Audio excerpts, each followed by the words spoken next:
Sky's the limit, the truth is on our side. There's no time for worry, let's show the world our pride. Whether another comes up with a surprise, we all will discover where our fate will lie. On a blue wave, we rise to save the day. Only me, only you can let our hearts sail away on a blue wave. Welcome to TruBlu Politics episode. What episode is this, Karen? It's 59. Yes, We went over this. We just went over this. I forgot. I was going to say 69, but it's 59. Your favorite. Of course, you wanted to say 60. I know. Karen, And who's with us, Anita? Paul from Seattle. What? We all know and love that guy. Yeah. Yes. We were talking about you yesterday We were. Were your ears burning, Paul? on the politics bar. Mm-hmm. Did you? Yeah, we had I nice. missed that. We all had nice things to say about you. We did. Yeah, somebody probably didn't. No, Somebody probably. we- No, everybody had a good. everybody had nice nothing things but to say good about you. Yeah. Everybody was Well, excited. so to remind people, former host of, I'm still the host of Kitchen Mhm. Table Progressive. Yep. It's just in hiatus. Hiatus Oh. for now. Yeah, Yeah. you had. Yeah, it's so. When you went into hiatus, was it just kind of you needed a break? Yeah, because I had just moved back from Michigan to Seattle, and it was just, yeah, and I was after the election, and I just thought, what? Mm-hmm. I just, Well- it was November, and and then the other thing was I just, because I was just still adjusting, I didn't want to be pinned down to Sunday afternoons every week, Yeah. Well, wait a minute. So you're just for the audience. You were the host of Kitchen Table Politics on Yeah. Progressives. Progress. Kitchen Table Progressive on, I'm sorry, Kitchen Table Progressives on WCPT Mm-hmm. on Sunday nights. But now you're Sunday, taking a yeah. hiatus. Okay. I was off. No, it's been about I don't know what it was. I can't remember. It's been a little over a year now. Mm-hmm. Yeah, Okay. and I mean, I first learned about you listening, I think, to Tom Hartman first. Yeah. Me too. And, I remember yeah. hearing you call in. You always had Both- really both smart. of you guys. I was like, God, that Paul and Anita, they're really smart. I know. I used to think, wow, that Paul. Well, I started with Never Tom's- me. I never. Not Tom- you. Well, Karen, I knew you from Stephanie Miller. Stephanie. I always said that Mhm. when you Stephanie. Mm-hmm. no, I started with Tom's phone screener, Joyce Nance, who's passed away now. We started Joyce Nance, not Joyce Van, the lawyer, the attorney. Joyce No. Nance, right? Yeah, Nance. exactly, Nance, and Um, she. Oh no, Vance. That's Vance. Yeah. That's the attorney. I used to get that messed up too. But she was Tom's phone screener, and we first had a podcast. What was the name of it? It was on Facebook, and it was called "Not Right in the Head." Oh, well, that would so- be very. You know what? That would be very relevant today. Yeah, it was Mm-hmm. called "Not Right in the Head," featuring the Hammer and Dr. Wonky, and Oh, so the take on that one was, it was a half hour a week, and she would kind of just, because she was a stand-up comedian. She did a lot of that, and in Portland, and she would just kind of, I would do the policy topics, and she would just kind of heckle me, she'd be the smartass. Yeah. So you were the That straight sounds like man. fun. Mm-hmm. Yeah, I was the straight man, and she would heckle me and Mm. give me a hard time. Yeah. Yeah. That And then sounds like fun. we got the chance to do the WCPT thing, and it was right after we said, okay, let's go for it. I think we'd been doing it for about 2 months when she was actually right when we started. She was feeling always really tired. And she was kind of always really deadpan anyway, you know. Mm-hmm. She was really tired and she had a backache. And Oh. she was going to her. Now every time I have a backache, I'm going to think something's wrong like that. Yeah, she went to her chiropractor and it just nothing worked. And then she was diagnosed with stage 4 lung cancer. Oh, geez. And she had never smoked. I know. Well, that happens. I remember, that's funny because I remember my mother worked with somebody who's just one day he said his back was hurting really bad, had been hurting. And so he went to the doctor and he was dead within a week. Jeez. And was lung cancer? Yeah. I knew somebody like that too. It was really fast. He was diagnosed, and I'm going to say maybe a month later, he was gone. It just ravaged him. Well, we are really. I know. We are having a fun. This is a blast. Everybody, I hope this has been a fun conversation. Have a good week, everybody. Yeah, thanks for listening. Thanks for tuning in. So, watch out for those backaches. Yeah, back to square one. So okay, well, anyway, that's who I am. Okay, let's move on. Okay. So Anita, our program director here, she sent me a lot of clips, and so one of the things that is, of course, getting a lot of traction in social media are these Iran Lego videos. So this is one that came out. Go ahead. You want to go ahead? And I want to preface this because are you going to play the one that deals with the media a little bit? Because it's the new Iran Lego video. Israel's just using you for now. So can I ask you, because Karen, you've got 2 blind people on this show. Yes. What is I mean, I know what a Lego is, but I'm from the 60s. So right. What is a Lego? Is it the images are made of Legos? You know what it's like? What it reminds me of? It's like those old like those things, like all the old Christmas specials that they did back in the 60s, that kind of animation where they had the yeah. Right, but it's so like back, it's Lego. so what? Yeah, and Lego, and now they've got little figures, little people. Yeah, Lego people now. Lego people. Yeah. So it's not just the blocks.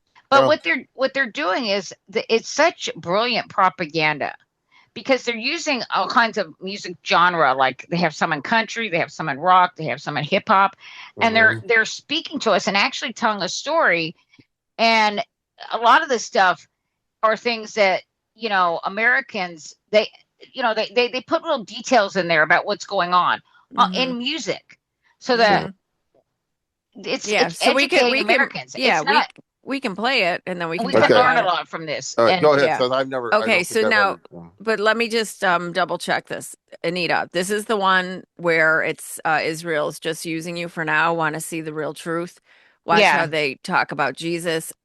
This is from a post on Twitter. Snap. For those that don't know, the Talmud claims that Jesus is in hell burning in a pot of semen and excrement. Oh God. So, I don't know. They're pretty wild.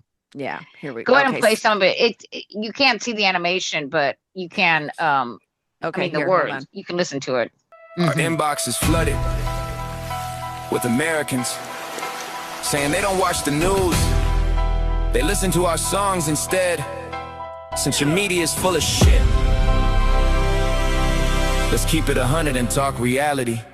5,000 years of Persian soul, of poetry and light. You sold nuclear threat to every camera in sight, but our leader said nukes are haram on record clear. The real atomic arsenal, Tel Aviv, my dear. The IAEA in the building, they've been watching the file. Israel's undeclared warhead stacked up mile by mile. You weaponized the fear of Iran to fund the machine, while AIPAC lobbied Congress and pocketed your team. While soldiers bleed for Bibi's dream. Your son-in-law cashed $2 billion from the Saudi regime, Kushner. Your lobby chain is tight as choking out the globe, while your son is trading stocks inside his velvet robe. Baron.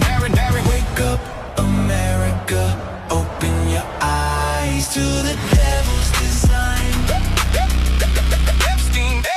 Epstein, pedophile ruler, sacrificing for Israel's line. Wake up, America, open your eyes to the devil's design. The world's watching your move. Don't feed the swine. Epstein's Island, 40 50 plus flights on the log. You the main character, Jeffrey was just a prologue. You act like a savior, but you're leaving bodies cold. How many nations have you broken? How many lies have you sold? Vietnam, Japan, Korea, Iraq, Afghanistan, Libya, Panama, Syria, Germany, Serbia, Indonesia, Cuba, Sudan, Pakistan, Egypt, Jordan, Palestine, Lebanon, Yemen. We're bringing you freedom, bro. They never asked for that. Retribution is coming with a storm you can't tame. Iran doesn't forget, and we're coming for the game. Spoiler alert. Israel's final war?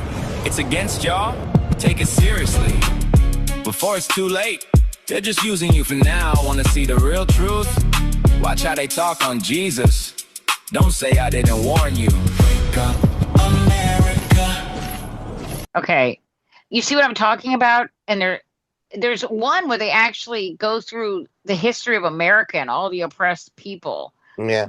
You know, from the Native Americans. And I mean, it's just, they really study us and they know more about us than we know about them. That's for sure. Of course. That's, yeah, I know. Always. Yeah. Yeah. Well, that's because we have this jingoistic attitude that nobody else in the world matters. Yeah. Nobody does matter. We are the center of the universe. Yep. Yeah. I know. Yep. But anyway, I just thought it was fascinating. And and the thing is, some of it is true. So a lot of it is true. Right. They have different motives. They don't, I mean, let's face it. Iran is they have a horrible regime. So do we. But so do we. So yeah, I mean, they're telling the truth about our regime, Well, I mean, this will, is another one of equivocations that we do, because we haven't talked about that topic yet. But the idea that people always start out with Iran as a bad actor in the Middle East. It's like, I think the bad actors, at least in my view, are not Iran right now. I say it all the time. We're the baddies. We are we do not have the moral high ground in this situation. So, but the bad actors are someone identified. What was it? I was thinking. Oh, because they're they're domestically oppressive to their own people. Okay. But nobody ever wants to get into the history of well, they do. They do. Well, how we have fucked with them for the last 75 years. Yeah, going back to 1953 and Shaw and all that. But and then people say, well, that doesn't matter. But okay, that doesn't matter. Then we got Trump saying we've been at war with them for 47 years. I know it does matter, and I bring it up every chance I get. It does matter. Because when people say, well, they took our hostages, do you think they just took them for no reason? Yeah, nobody remembers. Yeah. Why. Nobody knows why. It's not that they don't remember it. They were never taught it. That's right. So go ahead and tell us why. Just, for any listeners that are not familiar. Well, Paul probably gets the names right, but. Well, I'll tell you that. Okay, so let's go back before 1953. Let's go back to World War One. First Shaw.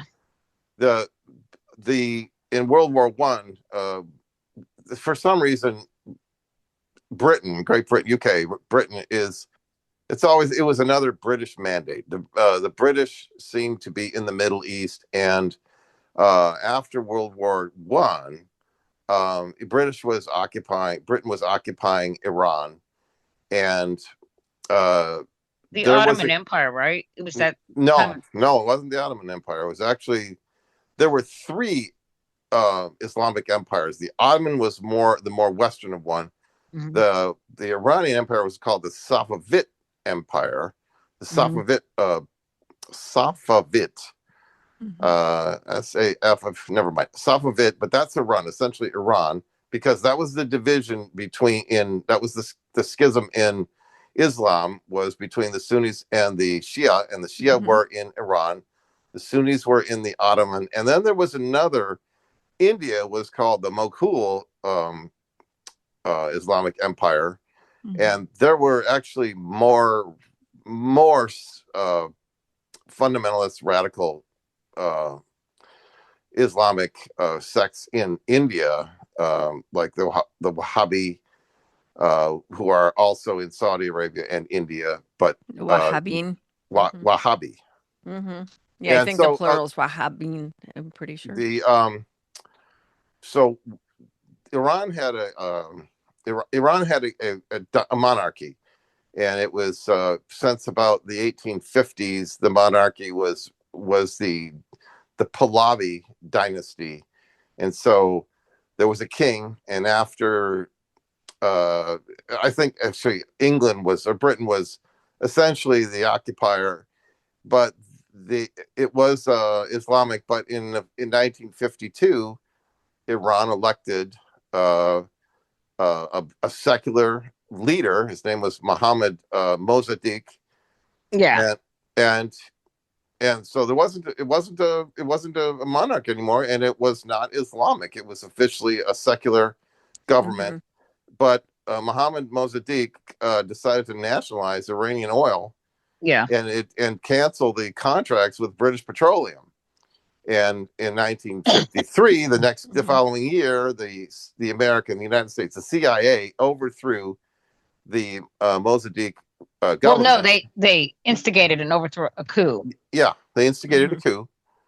They did it. They didn't do it themselves. They instigated a coup and reinstalled the Pahlavi dynasty. This was the son of the former king from the World War One, Muhammad Pahlavi, which we know as the Shah, who reigned. We paid him, made him our puppet.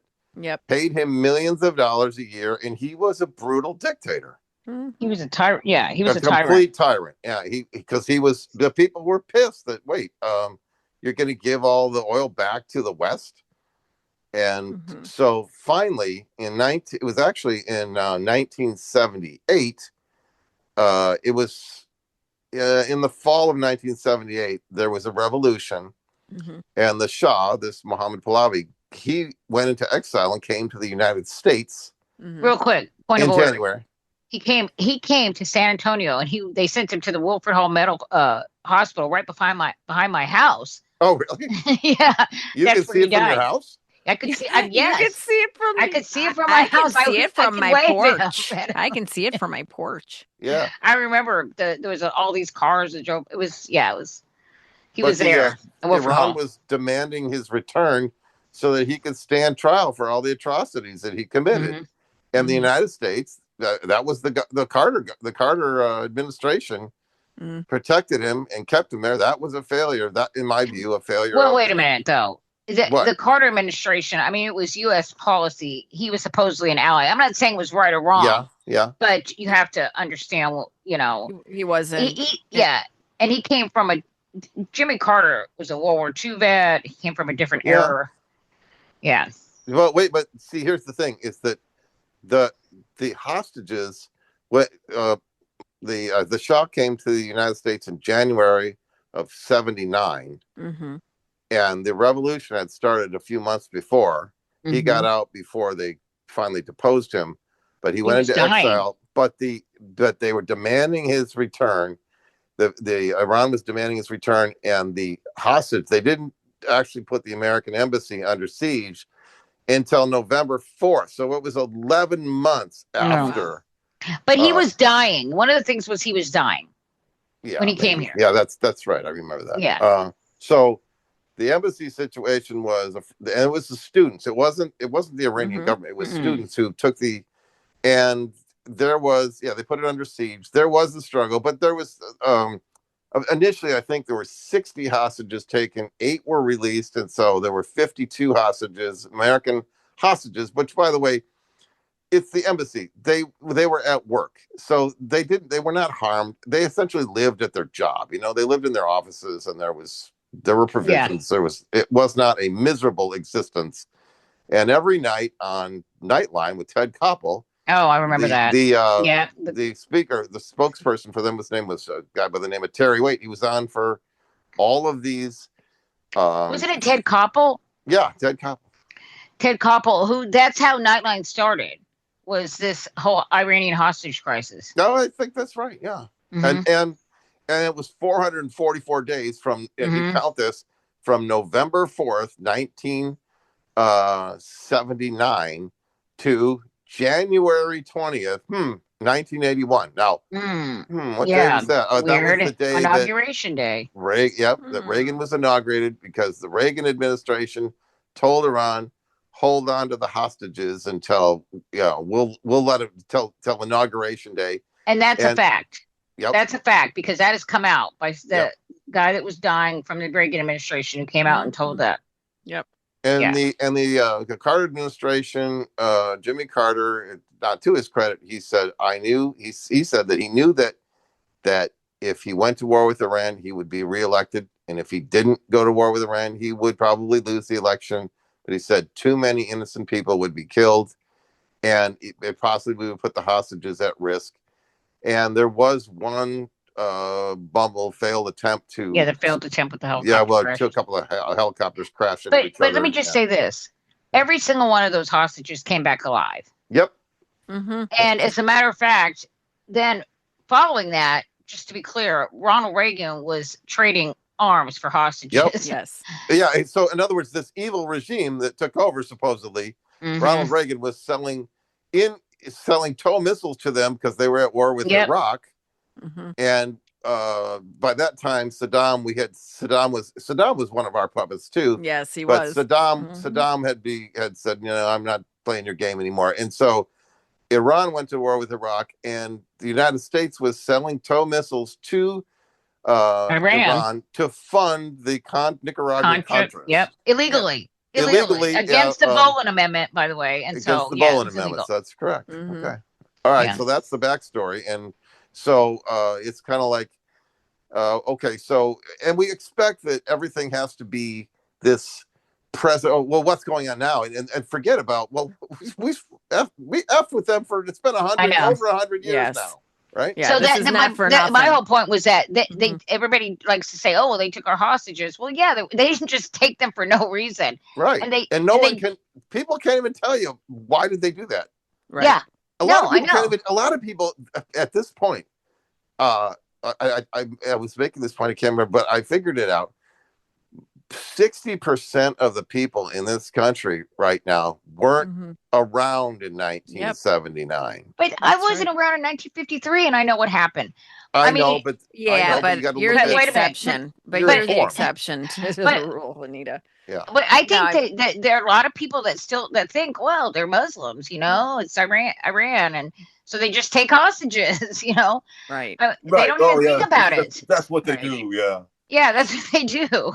Well, yeah, and this is, of course, why teaching history, understanding this history, knowing, having the needed context and information is so important before, to understand, what's happening now. And then also, and of course, the media. This is why it's so important to have media. And then a lack of accountability, because we all are old enough to remember the Iran Contra, the hearings with Ollie North and, Poindexter and all those guys. Yeah. And they nothing ever happened. Nothing ever came. Oliver North was convicted, but that was thrown out. And then he ran for Senate. Right. Right. Yeah. Well, Anita, you say you weren't around in 53, but but okay, just yesterday on WCPT, on Joan Esposito's program, so that was on Friday, this April 17th. The first caller of her program yesterday said, he called up, and you can always tell a troll how they start. He says, "Okay, what happened in September? What happened 25 years ago this September?" And it's like, as if there's only one answer. I was thinking, I turned 42. And Joan was thinking, my mom died. And he's going, and he says, yeah, 9/11. She said, yeah. He goes, so, what, you want to get bombed again? He says, yeah, we need to get rid of Iran. It's like, he goes, what are you taking stupid pills or what? And it's like, and then it's like, oh my God, Iran had nothing to do with that. No, that's why we actually went to war with Iraq. I mean, that mentality, right? Yeah, and then somebody did call and point out that 15 of the 19 hijackers of 9/11 We're, were from, of course, Saudi Arabia. yeah, from Saudi Arabia. Oh, wait. Saudi Arabia. That rings a bell. Isn't that Yeah. the country that gave Jared Kushner $20 Yes, it billion? is. And that's in that Oh. video. As a matter of fact, they bring that up in that Iran video. Well, and by the way, the Taliban in Afghanistan are from Saudi Arabia. That's right. Yeah, they are. Yep. So Seth Abramson put out on Twitter today, I heard someone from major media say what you will about Donald Trump, but you can always ask him questions. See the issue there? Corporate media just needs content to report and doesn't see that the content obsession Trump feeds is the poison that is killing it. And, when he speaks about this war, on anything, right? When the questions, it's useless. Right. It's just gibberish. What he's saying, it doesn't matter. He sits there and he says he just declared victory. How many times now? He's told us the war is over. We won.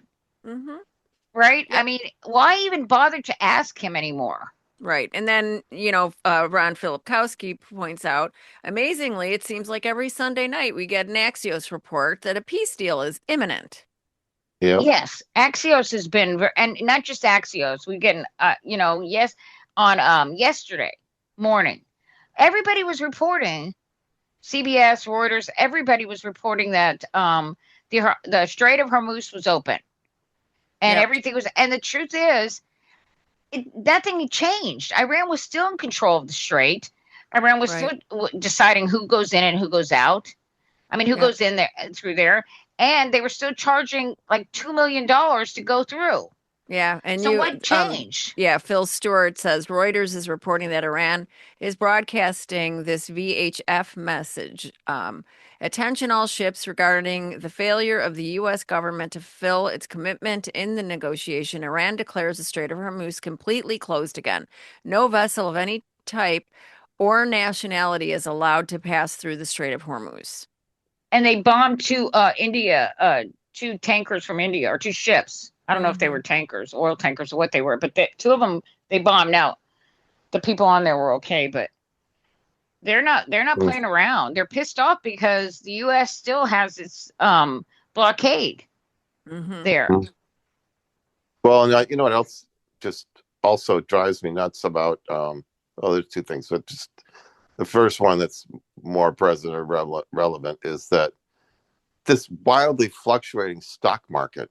Every time Trump says something about the strait's going to open up, which tells me that this is absolute market manipulation, because that's not what's going on.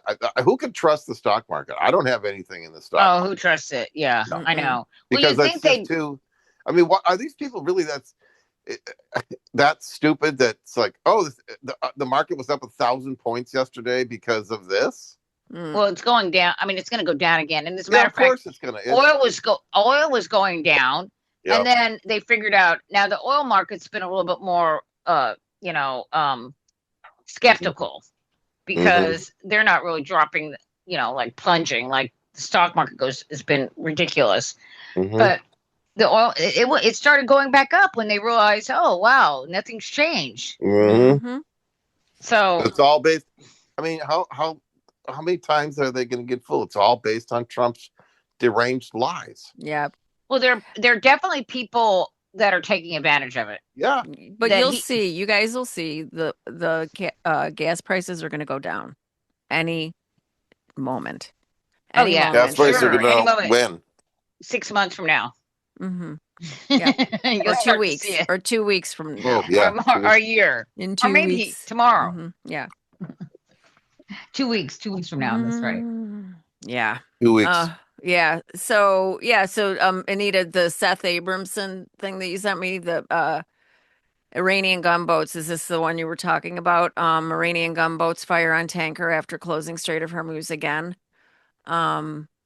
That's the one I was talking about. That was the one. Yeah. Okay. So imagine spending weeks being told by Trump and corporate media that Iran has no boats, only to learn that 67% of its boats are IRGC gunboats capable of closing the Strait of Hormuz with ease. DOD got media to ignore this inconvenient fact until it couldn't be ignored anymore. That's what I mean. They're just putting out Donald Trump and Pete Hegseth, just letting them spout these lies over and over and over again. And then they go and what's his name? Daily? What's his name from CNN that does the fact checking? Oh, yeah. What is his name? Oh my God, I forget his name. But anyway, so he does the fact checking. And by that time, the lie is already out there and everybody's just repeating it. You know, the Navy, I mean, they say it over and over again. And so eventually people start to believe it. Like you notice they always say their Navy's gone, their Air Force is gone, they've been obliterated, blah, blah, blah. And none of that is true. Right. And to our detriment. Yes, absolutely. And, Seth Abramson goes on to say, Upshot, our corporate media is structurally broken in identifiable ways that were possible to ignore in the 2010s, but are now a grave danger to our democracy as we head toward Trump's authoritarian endgame. Be warned and be vigilant about what you consume and how you consume it. It is just such a dangerous time because there really is nobody there's nobody, like, we can't trust the government. We can't trust the media. Who are we going to trust? Iran? I mean, right. And I mean, when we were just, talking about these videos that Iran is putting out, these Lego videos, it's, they're actually informing the American public about what's really going on. And whether it's distorted or spin or whatever, that's what people are getting. Mm-hmm. And you can't trust our government, and you sure as hell can't trust Israel. Right. No, you can't trust Israel. I mean, they're just as bad. The Likud party. Yep. Yeah. Yeah. Well, it's not just Likud. They're cracking down. They wouldn't even let people go in there and the media go in there. They killed I don't know how many journalists. Mm-hmm. Yeah. Oh my goodness. So Mehdi Hassan, did you want me to read this one? Which one is that? It's this would be a 2 or 3 week news story in previous administrations and might have led to the resignation of the defense secretary. He literally fabricated a biblical quote based off of a movie while pretending to be a pious Christian. So that was the Pulp Fiction. Mm-hmm. Yeah. Did I send you that video so you could play it? Yeah, I can go ahead and play that. This is Samuel L. Jackson in Pulp Fiction. 25:17, and it reads, and pray with me, please. The path of the downed aviator is beset on all sides by the iniquities of the selfish and the tyranny of evil men. Blessed is he who, in the name of camaraderie and duty, shepherd the lost through the valley of darkness.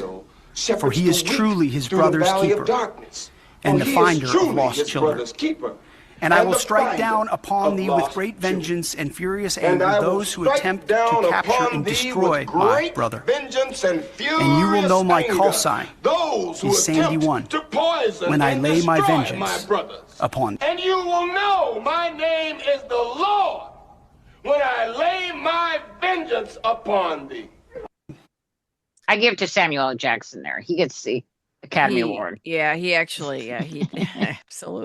I mean, but that was Pete Hegseth side by side with Samuel L. Jackson. He plagiarized Pulp Fiction and Pulp Fiction, and not only that, but it's like the audience. If you guys were, watching this, it's military. It's military, but there are children in the audience too.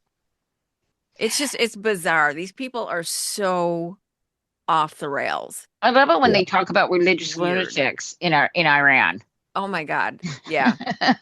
And here we've got these guys.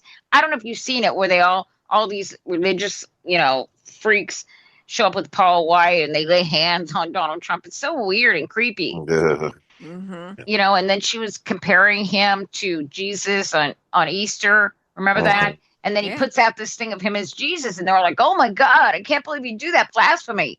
Well, you guys have been comparing him to Jesus for 10 years. Wasn't he they were calling him the chosen one. Chosen one. Right. He called himself that, and they had no problem with it. They sure didn't. So all of a sudden, well, I'm okay with Trump being Jesus as long as he goes through the Good Friday stuff too. Yeah, right. Exactly. Yeah, but then he'll rise again. That son of a bitch. but I mean, it's no surprise that he would do this. I think that's why I think that this is their way out. They're looking at this as an opportunity for them to say, okay, that's enough, because this kind of stuff has just been piling on. Right. And I think a lot of them have just wanted to, I mean, they're tired of defending him. Mm-hmm. Right. Well, I mean, I don't know. To me, it's like Trump's dust up and Hexeth's dust up with the Pope. That's just that's attacking a billion Catholics around the world. Well, right. I know, but this is what they do. They have to, because they have to attack him. They have to somehow delegitimize the Pope. Yeah, right? Sure. Well, that's good luck with that. Yeah. No, I know. Well, the Pope's been around a lot longer than this country. Yeah. Well, he doesn't speak for the Catholic Church, though, you guys. Oh, no, the Pope doesn't speak. The Pope. Didn't somebody say that? Yeah. Yep. Oh, that's interesting. Oh my God! And what does Who does? Pope know about theology? Huh? Who speaks for the Catholic Church? Pete Hexeth or Donald Trump? J.D. Vance apparently now. J.D. Vance, yeah. That's right. Because he's a recent Catholic convert. He's a convert. Yeah. Yeah, I mean, and he actually said he should be careful about talking about theology. I'm like, what the fuck? Really? Who do you think you are, telling the Pope he doesn't know about theology, that you're going to lecture him? I mean, these guys have such arrogance. They think they're smarter than everybody else, and they're dumber. One thing that J.D. Vance said, that it's like, he said the Pope should stick to morality. Mm-hmm. Oh yeah. Okay. So I just Googled this. So, based on recent 2026 political rhetoric, U.S. Vice President J.D. Vance argued that Pope Leo needed to be careful when discussing matters of theology, effectively challenging the Pope's then recent remarks on the immorality of war. Yeah. You know what? Then they keep saying yes, but the Bible, says that just wars, the just wars are okay. Well, that's not exactly what it says, and that's the whole point. A just war is when you're attacked. It's right. They're talking about defensive wars. Mm-hmm.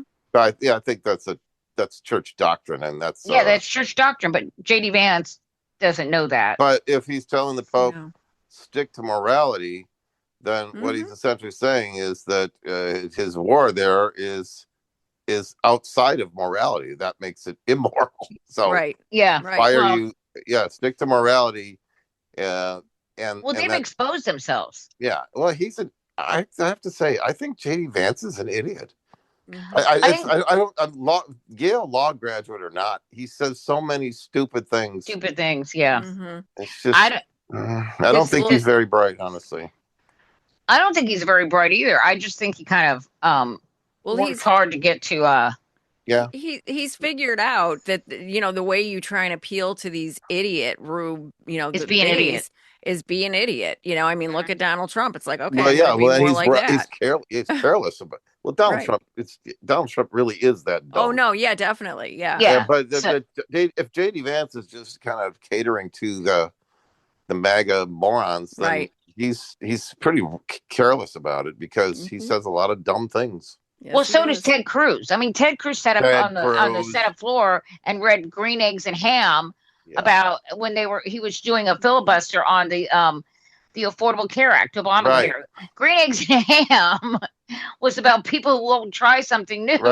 Right. Yeah, try it. And you might they like were afraid. It. Exactly. Yeah. I mean, they dumb themselves down. Mm-hmm. They do. I think Karen's right about that. They dumb themselves down because they have to, and maybe it becomes who they are. I don't know. Well, it's the same reason that they parrot, they're eating the dogs or eating the cats, right? Yeah. They go to where the idiots are having their conversations, and then they, repeat it. They just start repeating the bullshit. But J.D. Vance is very scary to me. J.D. Vance is scarier than Trump to me, because J.D. Vance is, first of all, he's bankrolled by Peter. He's younger and he's smarter, and he's bankrolled by Peter Thiel, who has some crazy fucking ideas about what this country, just completely collapsing it. So they can just rule the world. Yep. In this libertarian paradise. Yeah. So, getting back, so the media, so you always, Ron Filipkowski, you always have to pay attention to what is actually happening, not what Trump says is happening, because Trump lies about everything. Too often, media serves as Trump's daily stenographer, passing along his propaganda verbatim. And that's what I'm talking about. That's exactly what they do. He says the Strait of Hormuz is open. And they go, okay, the strait is open, and the stock market goes crazy, everybody goes crazy, and and then comes to find out nothing's really changed. Right. Yeah. I sat there and watched that tanker tracker, and all those ships were turning around because they were only letting the ones they wanted to trickle in. They were strict conditions still, just like they were before when they were letting India and China and people who were willing to deal with them through. Right. Yeah. So, so now here we are. We're left to get the information from Iran. Iranian propaganda. Legos. We're being, and you know what? I mean, it's like you were saying earlier, Anita, that's like Schoolhouse Rocks, right? That's what I was saying. Yeah. Yeah. It's like Schoolhouse Rock. You remember, I was telling Karen, I remember the whole, preamble to the Constitution because of Schoolhouse Rock. I remember I learned what a conjunction was and an adverb and all these other things. And, and this, because this kind of stuff captures your attention, and maybe, the left, the Democratic Party could learn something from this, start putting out ads in music or some sort of rhyme the way advertisers do, marketers do. Yeah. Well, one thing about the point about the media, they just want content. Is that it's been that way for a while, and that kind of also explains, what happened, or the lack of content that the Biden administration didn't provide the media with content. They left a void, and that void got filled in by right-wing propaganda. But here's the thing. I mean, they're not supposed to be providing content 24/7. Donald Trump does that. Well, because he's always posting crazy shit. That's what the media has been for the last 20 years, really. No, they fall for that shit all the time. They fell for it even during the Bush administration. Yeah. The Reagan administration started it, really. Yeah, it's been going that direction. Yeah, for actually since through the 90s. But I think the media is really, I picked it up probably during the first Bush administration, George W.'s first administration. The media just really didn't impress me. There was a talk show host here in Seattle. His name was Dave Ross, and he had this where was she from Newsweek? Her name was Martha Brandt. Every week on Wednesdays, and she was a White House. She was in the White House press corps, and she just seemed like a complete suck up to Bush. It's like I don't want to ask him any hard questions, because it just seemed like it was all about her career and her job.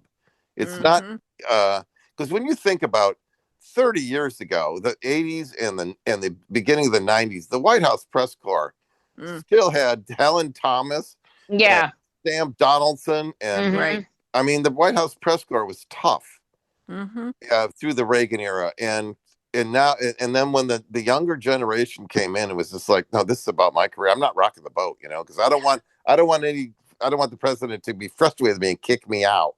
No, they put in do you remember they put in a male prostitute or something like in the press corps. I forget what his name was. This guy that was there just to ask lame questions of George Bush. Do you remember that? They actually planted a guy in there. Vaguely, yeah. Wow. Yeah, they plant. You could look this up. Google it. Male prostitute, or he had some sort of website.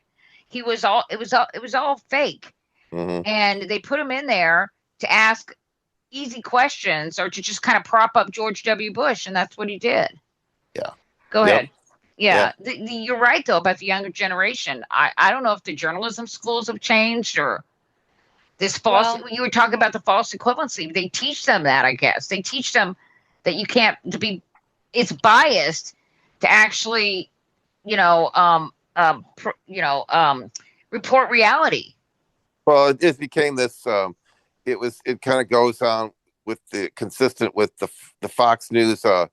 People are saying, and of course Trump says a lot of people are saying, that's reportable, and then the media goes with, well, the Republicans say this, but the Democrats say that. Say it's that. like, well, okay, what's the truth? Don't just tell us who's saying what, right?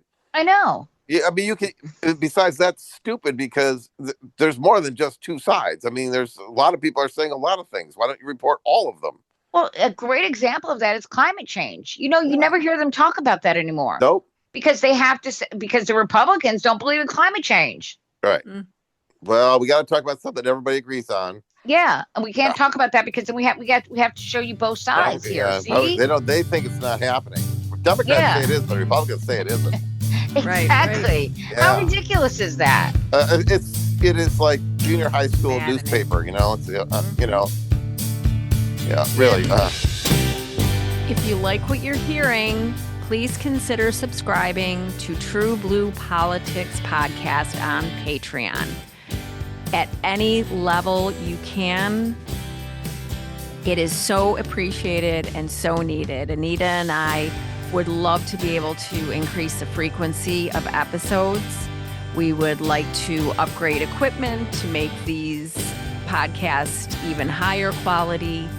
But, we have day jobs. We can't do this without support from our loyal listeners and our TruBlu Crew Politics Podcast subscribers. And at any level, you will get additional content as well as be a part of our TruBlu Crew Podcast chat room, where we can interact with you all and hear back.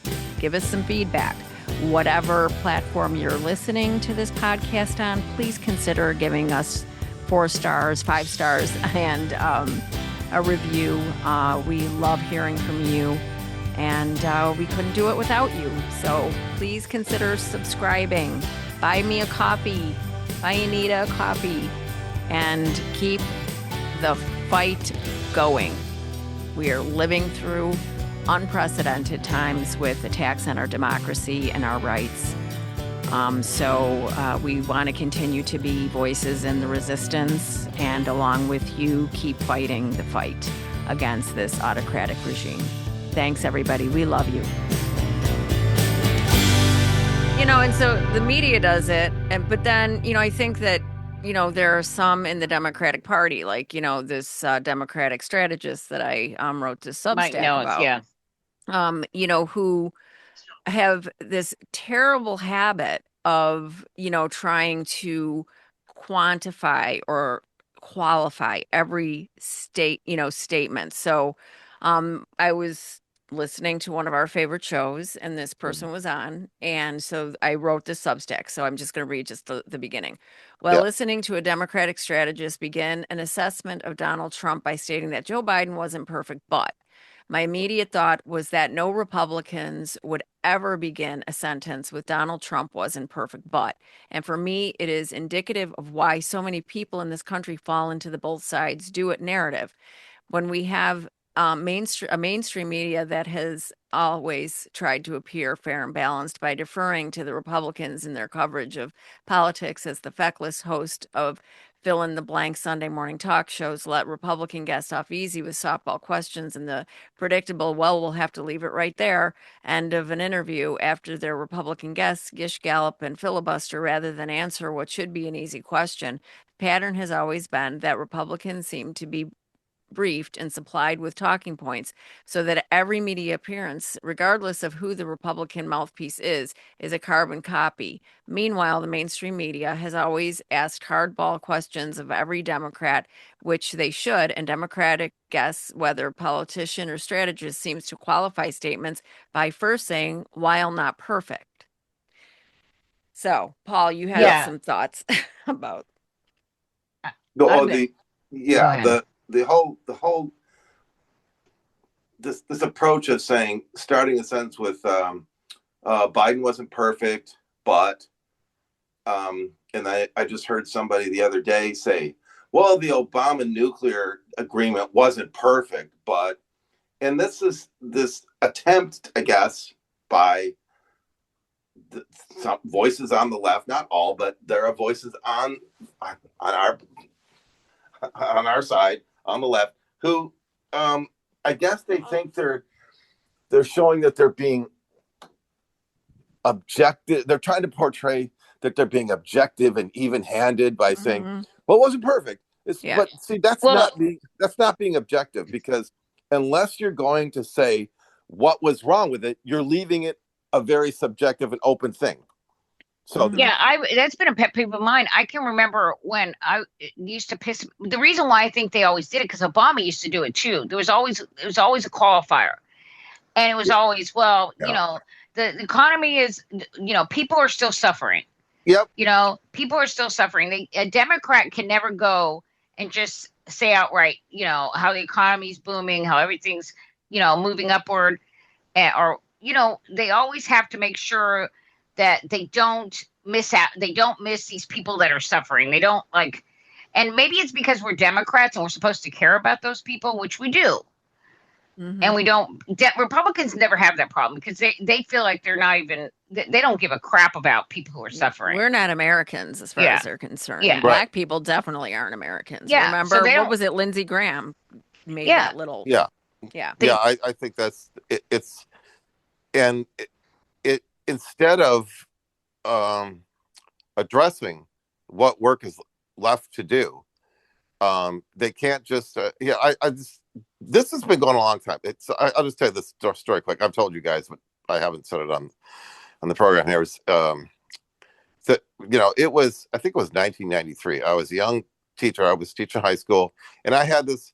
I taught mostly math, but I had this little pot of kids that I had for English, and I always, you know, they were required to go through a unit on, because high school kids, they don't know how to write a paper. You know, 350 to 500 words is impossible. They don't know. They just don't know what to do.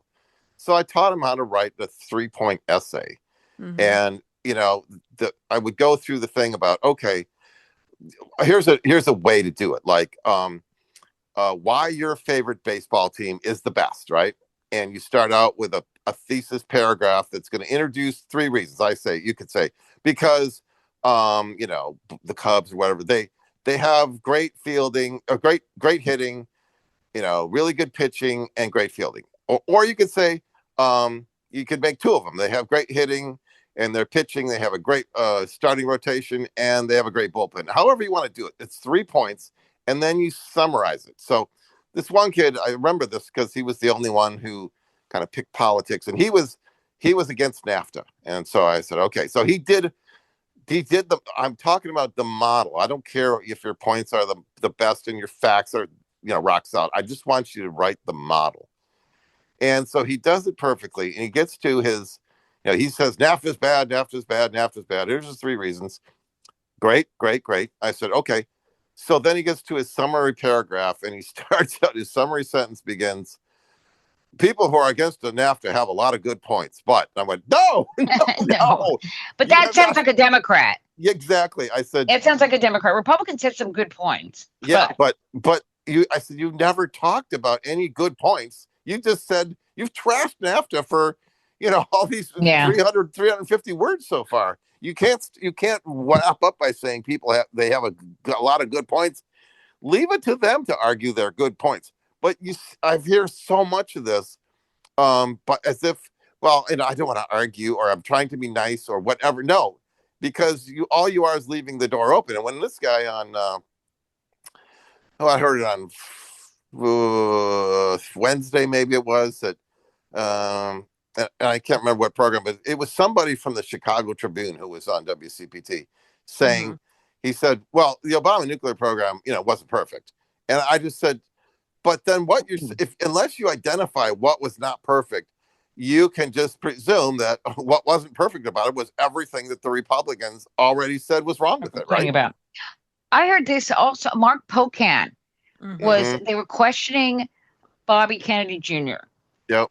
And he started off by telling them how much there were a lot of parts of Maha that he likes, that he appreciates, the whole Maha thing is bullshit. It's always it's just another con. And for him to say that, I just found that, it was just another one of these stupid things that Democrats do. Like, they feel like they have to praise this so that they're going to be taken seriously when they complain about something.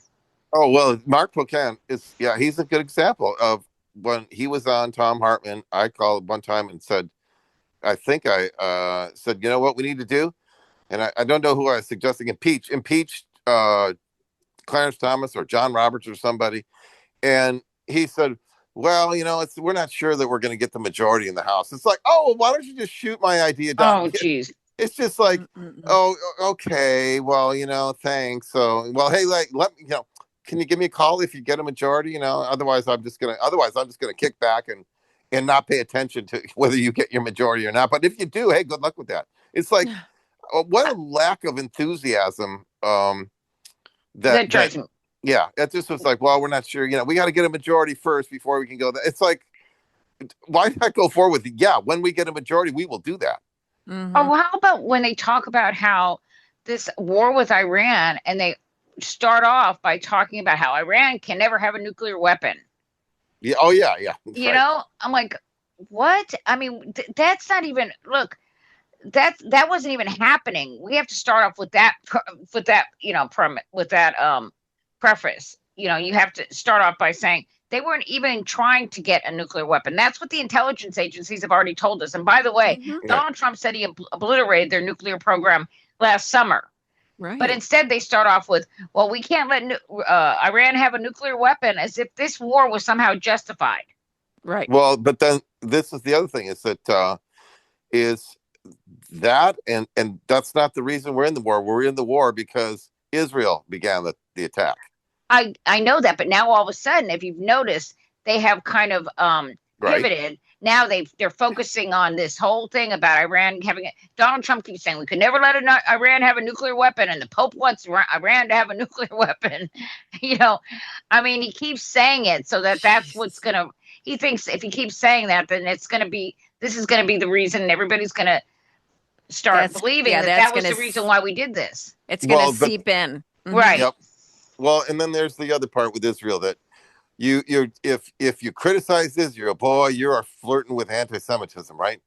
And there was another person, a commentator, Spencer Critchley, who is on WCPT about once a month, and he said, "Oh, I don't like what Netanyahu's doing, but I think Israel has an absolute right to exist." I'm like, that it's not an either or. No, well, come on, and he says, and you hear this, you read this. Anti-Zionist stuff on the left is just awful. Of course, he didn't cite anything, but this is what bugs me is, and I go through this, and this is something that I've been looking into and reading about, is what anti-Semitism is and what anti-Zionism is. First of all, I'll start with anti-Semitism. But wait, can you answer this? What is the definition of a Zionist? Oh, I'll tell you. What is it?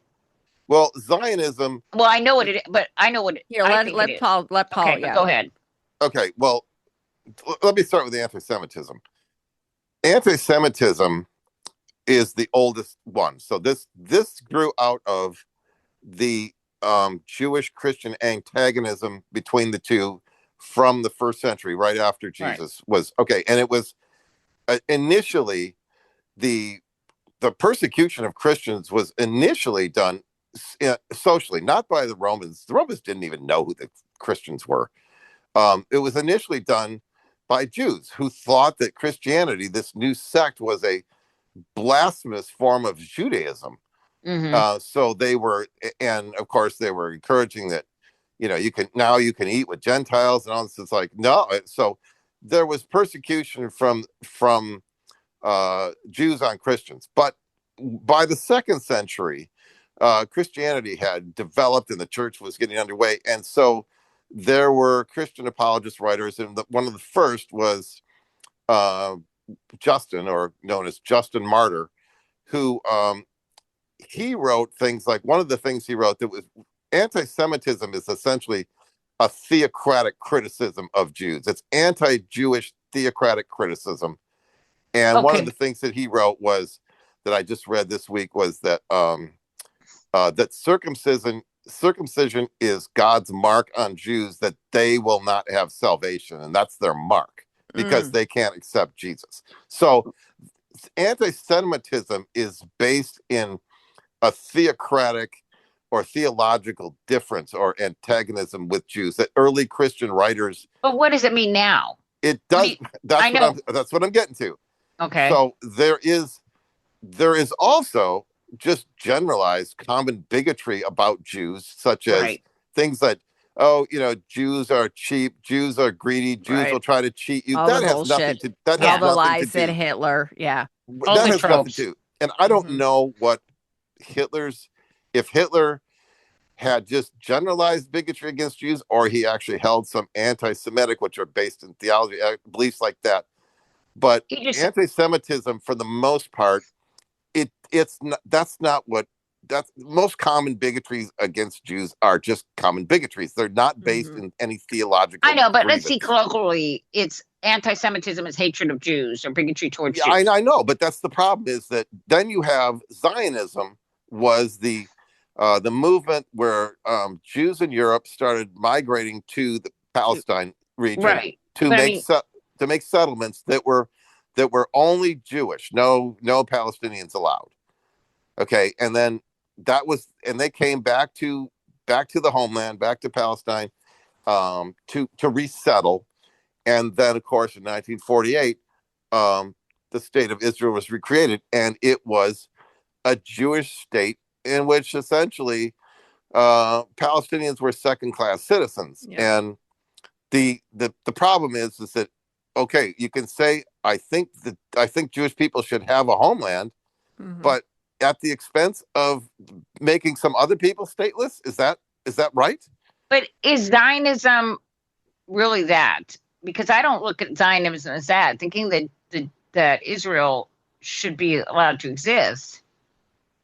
Well, what are you saying Zionism is? Zionism, I don't know. I hear it thrown around like anybody that thinks Israel should exist now seems to be called a Zionist. Well, it's just because it's kind of an old, outdated term, because Israel does exist now. I know. So is Zionism, and by the way, it was a movement to have state. It was a movement. It has culminated in the recreation of Israel. Israel does exist.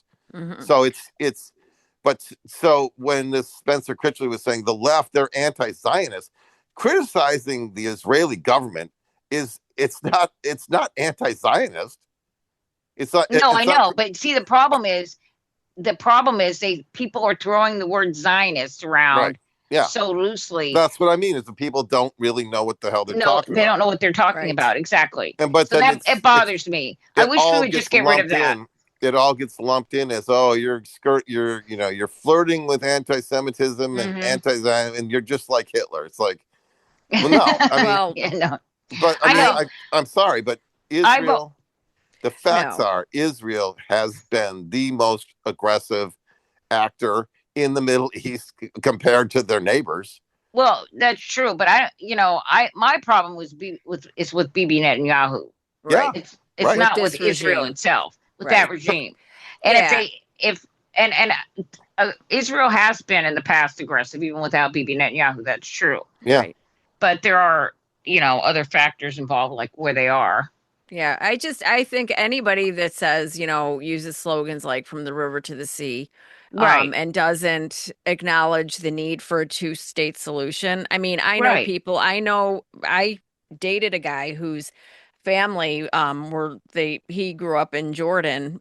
His family was was Palestinian, and they ended up leaving and abandoning, having their farm taken from them, and then they went to Jordan. So I mean, I think I'm sympathetic to that side of it, and it must have sent, very unjustly, treated.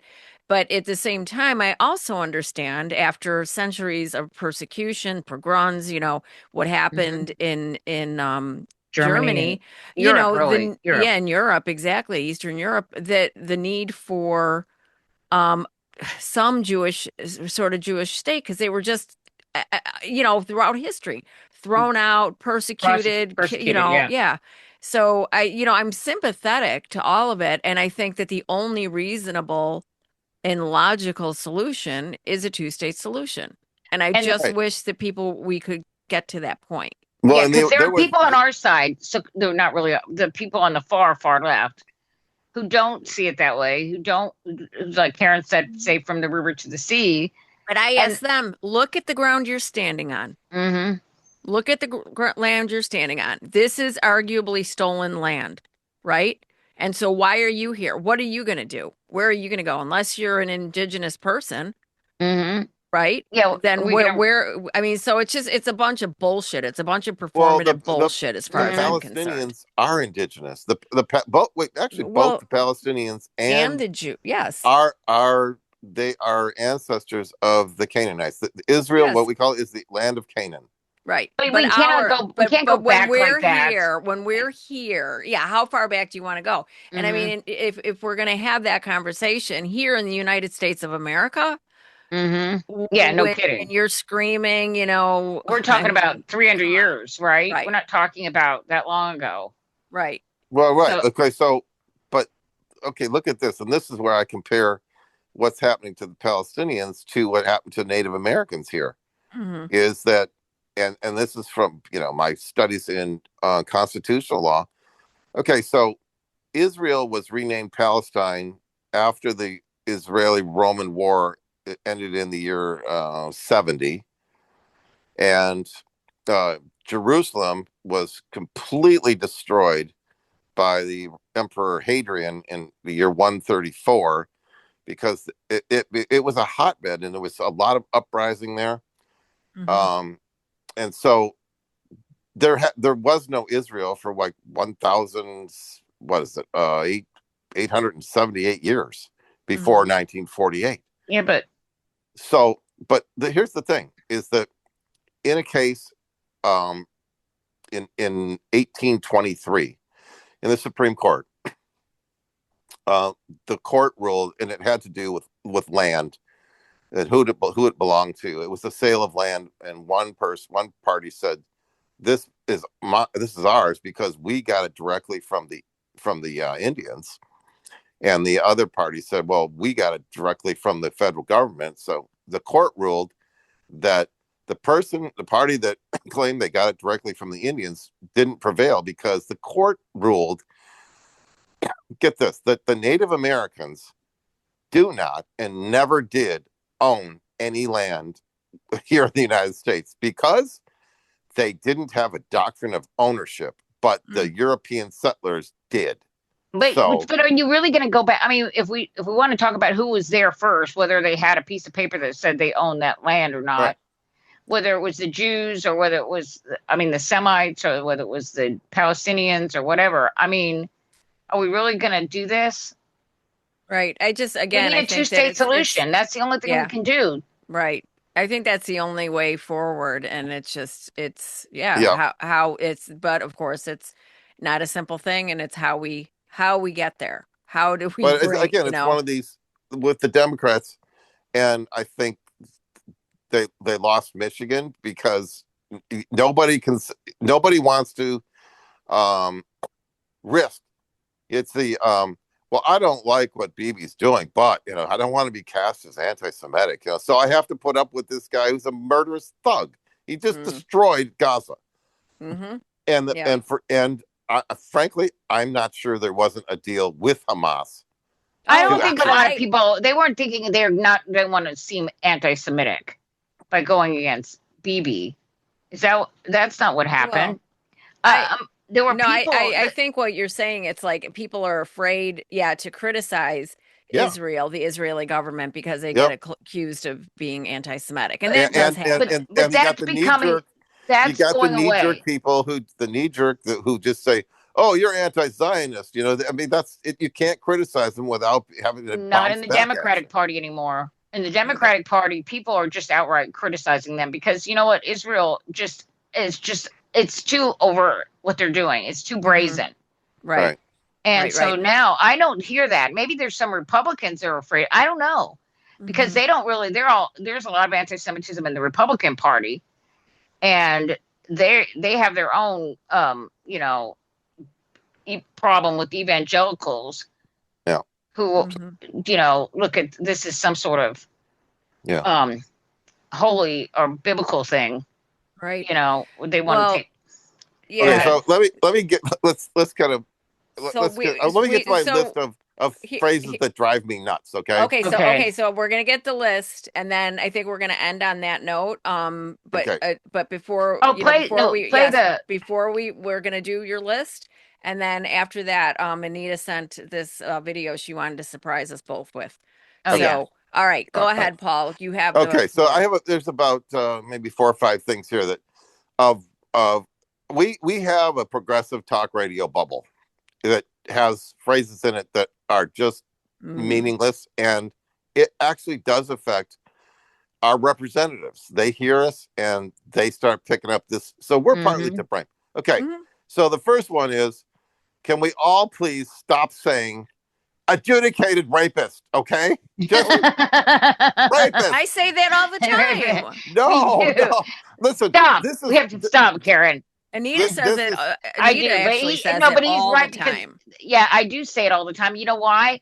Because the habit. If you say it, because you have to. We feel like we have to qualify it. Exactly. It feels like you have to qualify. So you're saying it's a qualifier.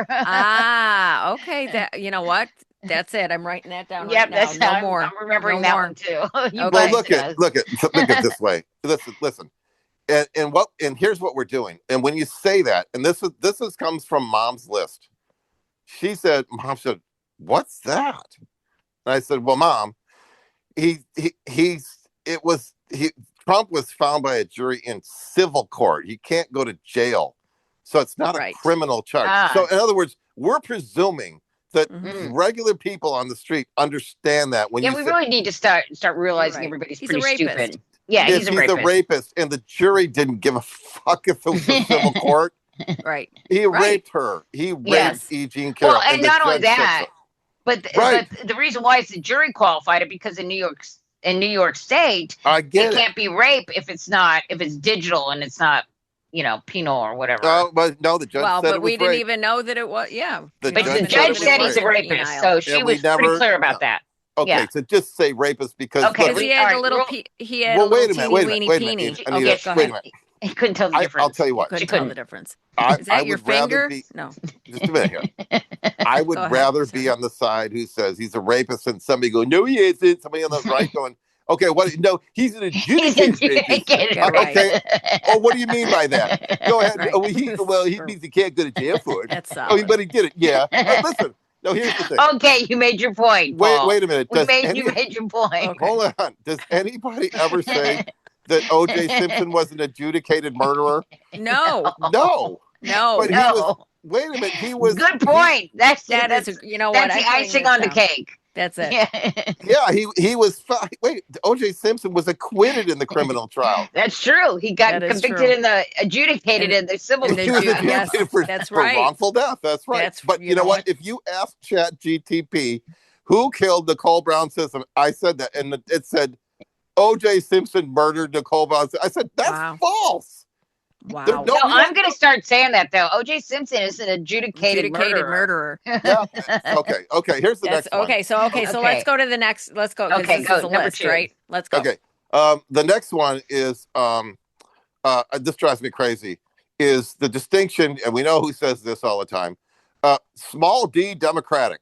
Oh yeah. Yeah. Well, no, I know Democrats. The media says that. But no, that's my mom said that. What's that mean? It's like I said, because Democratic can be used like the Democratic Party, which is a capital D. Mm-hmm. And if you say that's not democratic or that's not a democratic process, you would use my mom goes, she looks at me and goes, oh. Well, yeah, but that one, you really you kind of have to do that because No, when you're you don't. yes, No, you you do. don't. Oh, Yes, you do. fight. When you Oh, say what? the democratic process, small d democratic process. Yeah. No, because when you say See, small d, this is how we fall apart, you presume, guys. wait, but you presume that people think that that you are editing their English. Okay, move on. Can we all just get along? Oh, and by the way, next. Number I want 3. to say that Democrat Party, I think that's a loser. Just let it go. We don't have to. You want to say, oh, I don't fight over that. I don't fight over that. I'm done with that. Yeah, exactly. There's too many people who don't know the difference. Okay, so the next one is, and this one absolutely has to go. It's just, and this is another one that Mom brought. Neoliberalism. Oh, I hate that one. I hate that. Forget it. Who uses that all the time? Tom Hartman and everybody on the left. And the thing about it is it doesn't mean anything here. It's something in Europe that because liberalism is right. Actually like the Conservative Party there. But here you hear neoliberalism and they associate it with Democrats. Exactly. That's what my mom said. She said, "What do you mean neoliberal is bad now?" I said, "No, neoliberalism. What's that?" And I explained to her. She said, "Well, I have bitched about that." She said, "That's Republican, isn't it?" I said, "Yes, Mom, it is." And she goes, "Well, why are they saying liberal?" Right. I mean, it's just like you're confusing. just confusing people. Okay, and then here's another one and I brought this up. I tried to change the way, and it started to get traction. But we don't have to say voter suppression. It's voter obstruction, goddammit, all right? Okay, a voter obstruction. We'll remember that. Okay, so now I'm going to throw it in, and then we're going to play this video because we are running out of time here. But the lesser of two evils. Oh, I hate that. Yeah. And lesser of two evils. I mean, that is just the dumbest thing ever. That drives me crazy. It's like there is no the assumption that the Democrat who's nominated is evil. Also evil. Yes. Yeah, exactly. Drives me crazy. Stupid. Yeah. And these are cliches that what I've always done my whole life, and I think just it had a lot to do with because being blind, you got to figure things out in your head to see if it makes sense. Is that question these cliches? Do these really make sense? Mm-mm. You know, they do, and probably you do too, Anita. It's like if you can't see because I always had to think, am I getting this right? I mean, so that I know what I'm doing, right? Mm-hmm. And you think about this. No, these words just don't add up. They don't make sense, and there's no reason to keep using them. Fool me once. And you can't make straightforward points. Oh, here's what I hate. It's another thing. It's that when Democrats talk, they say, "We have done hard work." Oh, this is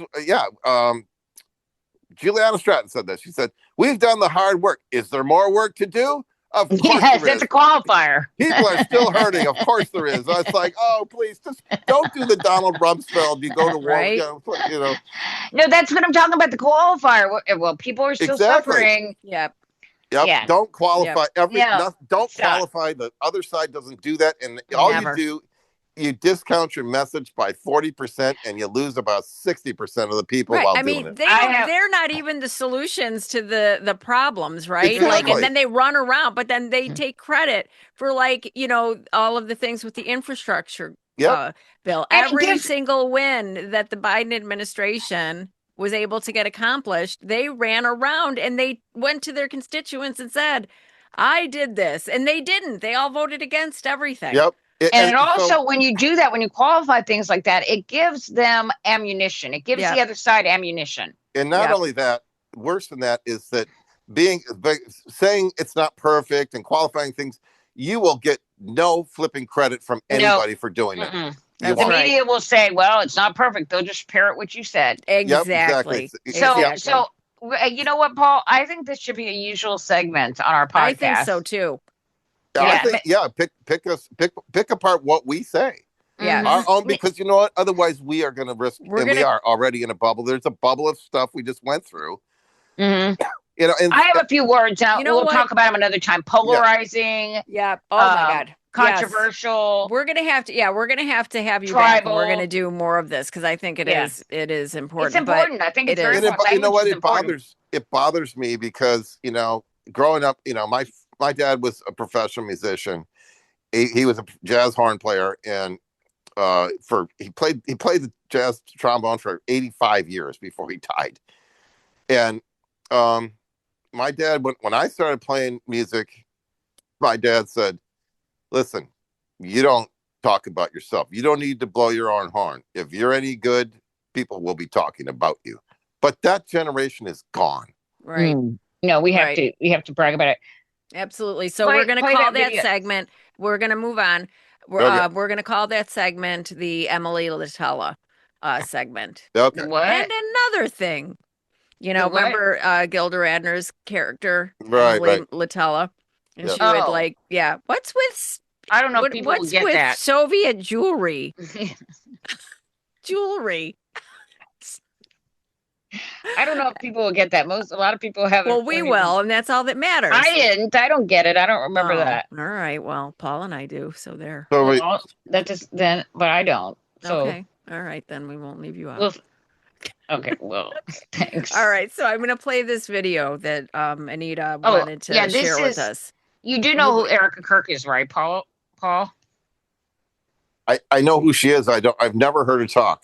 Okay, Charlie Kirk's widow that's been going around suffering. She's been in deep mourning. Yeah. Leather pants. Okay. Yeah. Well, she should still be mourning, but she never did start. No, she never. You're right. Iran made a video about her. Okay. So here we go. Play it. Hey y'all, this one's for the timeline.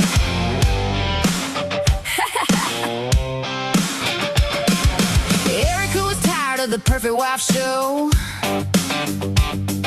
Charlie had the preaching, but we all kinda know. Secret nights with Benny, keeping it on the low. Mama spilled the tea, said the family man thing was just for show. Then that Utah night under those bright lights, one rooftop shot into Charlie's big fight. Goodbye, Charlie. Goodbye, Charlie. Ain't no widow tear. Oh, hold on, it's buffering. So goodbye, Charlie. Goodbye, Charlie. Now she's running TP USA, hugging on JD.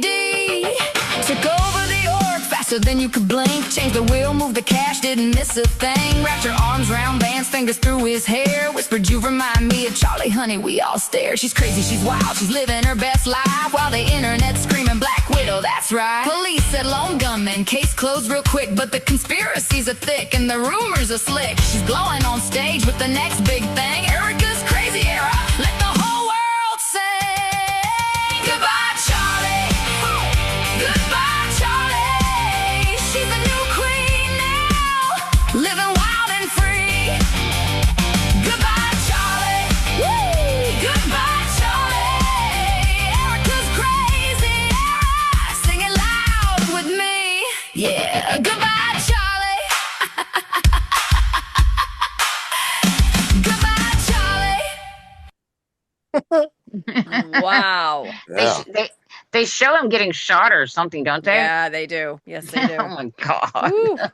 Wow. Well, on that note, Have you seen Queen Epstein Queen? The one about Melania? No, we'll have to do that next time. Yeah. Well, you know what? The one thing about Erica Kirk is that, I mean, really, the tragedy about it is that it's a person. She's someone who should be grieving, and she never started. And she really, she's been reactionary instead of processing her grief, and she's not going to come to Jesus until she starts joining the Newtown families and the Uvalde families and saying that, she thought she was entitled to gun violence is supposed to happen to other families, not That's me. Well, I mean, not to compare her to Jackie Kennedy, but I mean, when usually, but we did see this on video. Everybody saw him be killed, right? Just like with JFK, and she, and Jackie Kennedy, she, was in mourning, and it was obvious. Right. She was there with her, it was very. She didn't need this. She wasn't on stage with like fireworks and no. Exactly. Well, can you imagine Jackie Kennedy coming out to those fireworks? guarantee like that running woman, her fingers through, you Somebody know, else's hair. somebody else's hair. well, LBJ's hair. she's headed for a big emotional crash in I don't know how many years, but how long it'll take. But she's headed that way because she is ignoring processing her grief. And I mean, but does she have grief or not? Does she or have not? grief? Paul? I don't know. I don't know. I don't think she's legit. She was a trad wife. She's a trad wife. She's a grifter. I don't even think that. I don't think gives a shit. Well, maybe you know what? Maybe you're right. I don't think she gives a shit. I don't think she gives a shit either because no. That's not normal. Because the guy's running. Sorry, I just want to say this: the guy that's running it was her ex-boyfriend. Oh yeah, that's right. Turning Point now. She's hired that guy, her ex-boyfriend that she had right before him, before Charlie. Yeah. All right. So yeah, but I mean, if normal grief, yes, you have to go through it, and it's got to hurt, right? And it's kind of like you said to me when I first came back to Seattle from Michigan, and I was talking to you on the phone. I called you because I was just, and you said it gets better.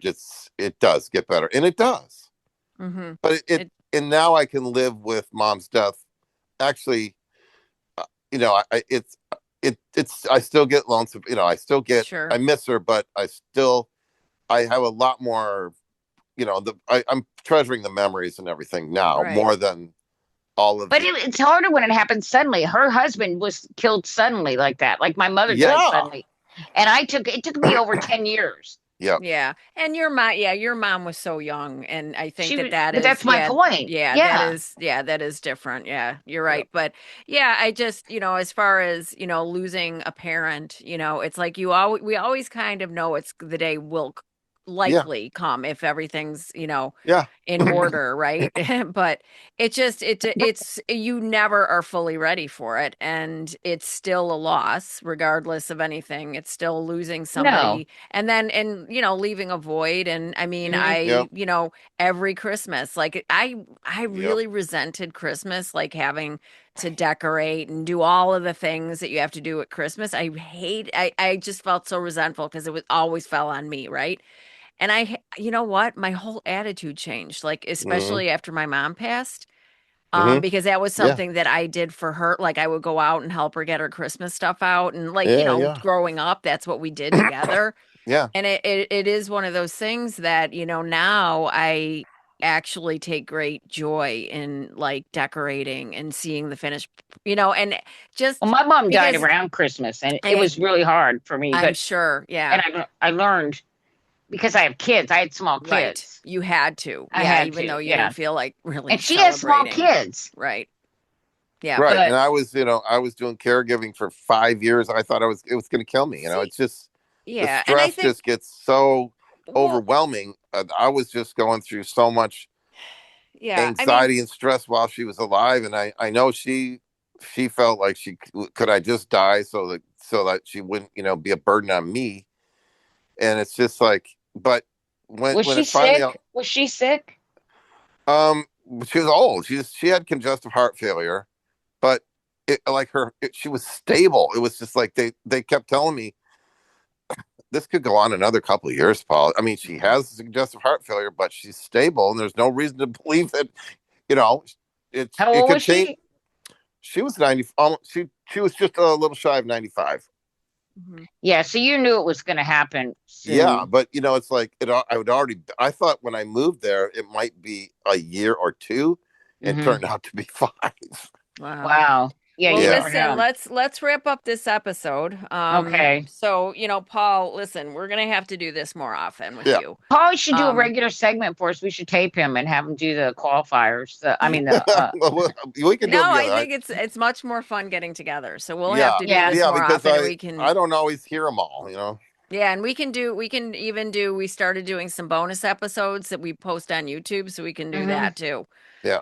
Just kind of have little mini segments. But anyway, Paul, thanks always. Thank you, Paul. For joining us. It was really a lot of fun. Yeah, we are big fans of yours, and so happy that you agree to come on with us all the time. So well, I love hearing you guys on Politics Bar every week. So thank you. Thank you. Yeah, fans. And I listen to Politics Bar every night.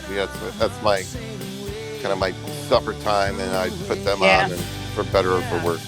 Jody and Sean are excellent. They're a pair, Jody is great. So, all right. Well, thanks a lot. And let me just Thank go ahead you, and stop recording. Paul. Okay, thank you. Well, hold on. She's going to Cut.